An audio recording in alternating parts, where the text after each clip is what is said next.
Guys, good morning. ഇന്ന് കണ്ണിമാങ്ങ അച്ചാർ ഇടാൻ പോവുകയാണ് ഞങ്ങൾ. കണ്ണിമാങ്ങ എന്ന് പറഞ്ഞാൽ അറിഞ്ഞൂടെ? ഉപ്പിലിടാൻ.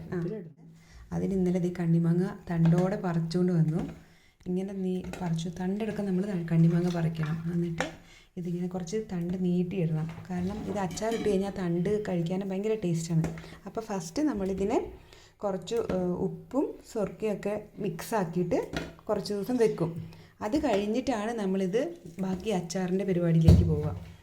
ഇപ്പോൾ ഇതാ ഒന്നായി ഇങ്ങനെ തണ്ട് ഇങ്ങനെ ഇത് കണ്ടോ,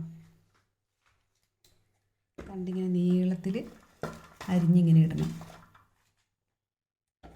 ഇതിൻ്റെ ഓരോ പാട്ടുപാട്ടായിട്ട് ഞാൻ പറഞ്ഞുതരാം എങ്ങനെയാണ് അച്ചാറിടുന്നതെന്ന്. ഇത് നമ്മളിനി ഉപ്പും സുർക്കയും കൂടെ കൂട്ടിയിട്ട്, സുർക്കയില്ലേ വിനെഗർ, നമ്മുടെ നാട്ടിൽ സുർക്ക എന്ന് പറയില്ലേ താത്ത? സുർക്കയോ? സുർക്ക. അതിന് ശരിക്കും പറഞ്ഞാൽ വൈറ്റ് വിനെഗർ.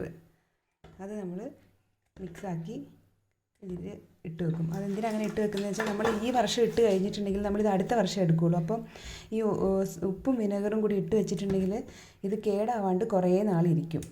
അതിന് വേണ്ടിയാണ് നമ്മളങ്ങനെ ചെയ്യുന്നത്. അപ്പോൾ ഞങ്ങളത് കാണിച്ചു തരാം കേട്ടോ. കഴിഞ്ഞിട്ട് നമ്മൾ ഉപ്പിലിട്ട കണ്ണിമാങ്ങ അത് ഇങ്ങനെ ആയിട്ടുണ്ട്. ഇതിൻ്റെ വെള്ളമൊക്കെ നമ്മൾ ഊറ്റിയെടുത്ത് മാറ്റി വെച്ചിട്ടുണ്ട്. ഇനി ഇതിൽ അച്ചാർപ്പൊടി എല്ലാം ചേർത്ത് ഇതിനെ കാണിച്ചു തരാം. അതൊക്കെ കഴിഞ്ഞിട്ട് ഈ വെള്ളം നമ്മൾ ഭരണിയിലേക്ക് മാറ്റുമ്പോൾ ഇങ്ങനെ ഒഴിച്ച് വെക്കും. ഇത് കണ്ടോ, ഇങ്ങനെ കടുകും ഇങ്ങനെ വറുത്ത്, ഉലുവയും കടുകും ഇത് രണ്ടും ഇങ്ങനെ വറക്കണം. നമുക്ക് ഉപ്പിലിട്ട കണ്ണിമാങ്ങ പാകമായിട്ടുണ്ട്. ഇനി നമ്മളതിലേക്ക് ഉലുവയും കടുകും കൂടെ വറുത്ത് പൊടിച്ച് ചേർക്കും. മുളക് പൊടിയും മഞ്ഞൾപ്പൊടിയും കായപ്പൊടിയും ഇഞ്ചി വെളുത്തുള്ളി ഇതെല്ലാം കൂടെ, അച്ചാർ പൊടിയും ഇതെല്ലാം കൂടെ മിക്സ് ആക്കിയിട്ട് എങ്ങനെ ഉണ്ടാക്കുന്നതെന്ന് നോക്കാം. മഞ്ഞൾപ്പൊടിയും മുളക് പൊടി കായം ഒന്ന് ചൂടാക്കിയിട്ടിട്ടുണ്ട്. ഇത് ചെറുതായിട്ടൊന്ന് ചൂടാവണം, പച്ചയായിട്ടിടരുത്. ഒന്ന് ചെറുതായിട്ട് ചൂടാക്കിയിട്ട് വേണം ഇടാൻ.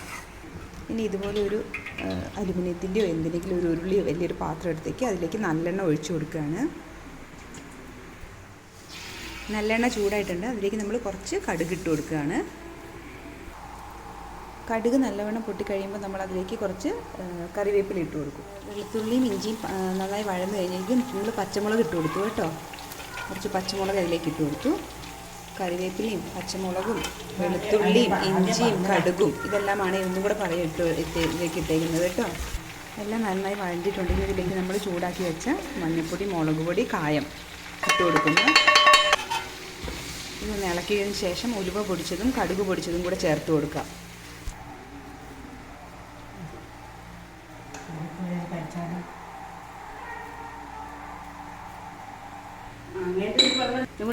ഇതിൽ കുറച്ച് ഉപ്പുകല്ല് ഇട്ട് കൊടുക്കുകയാണ് കേട്ടോ. കുറച്ച് നമ്മൾ ഓൾറെഡി ആദ്യം ഇട്ടിട്ടുണ്ട്. ഇതിലേക്ക് കുറച്ചും കൂടെ ഒന്ന് ഇട്ട് കൊടുക്കണം. എല്ലാം നന്നായി ഇളക്കിയതിന് ശേഷം കുറച്ച് അച്ചാർ പൊടിയും കൂടെ ഇട്ട് കൊടുക്കാം. ഇനി എല്ലാം ഒന്ന് നന്നായി ഇളക്കിയെടുക്കണം. നമ്മൾ മാങ്ങ ഇപ്പോൾ കുറേശ്ശെയായിട്ട് ഇട്ട് കൊടുക്കുന്നുണ്ട്. നമ്മുടെ കണ്ണിമാങ്ങ കണ്ടോ, ഉപ്പൊക്കെ വന്നപ്പോൾ ഉപ്പൊക്കെ ഇട്ട് വെച്ചപ്പോൾ 2 ആഴ്ച ഉപ്പിട്ട് വെച്ചപ്പോൾ വെള്ളമൊക്കെ പോയി ചുടുങ്ങിയിട്ടുണ്ട്. ഇനി ഇതിലേക്ക് ഇട്ട് നന്നായി ഇളക്കി കൊടുക്കാം.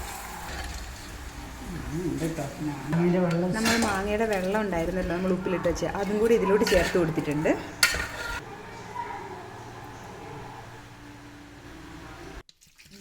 നമ്മൾ കുറച്ച് വൈറ്റ് വിനെഗർ ഒഴിച്ച് കൊടുക്കുകയാണ്. വൈറ്റ് വിനെഗർ ഒഴിച്ച് കഴിഞ്ഞിട്ട് നല്ലോണം ഒന്ന് ഇളക്കണം.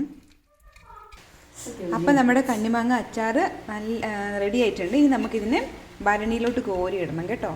കോരിയിട്ട് 1 വർഷം കഴിഞ്ഞ് എടുക്കുമ്പോഴാണ് ഇതിൻ്റെ ടേസ്റ്റ് നമുക്ക് അടിപൊളിയായിട്ട് കിട്ടും. അതിന് മധുരം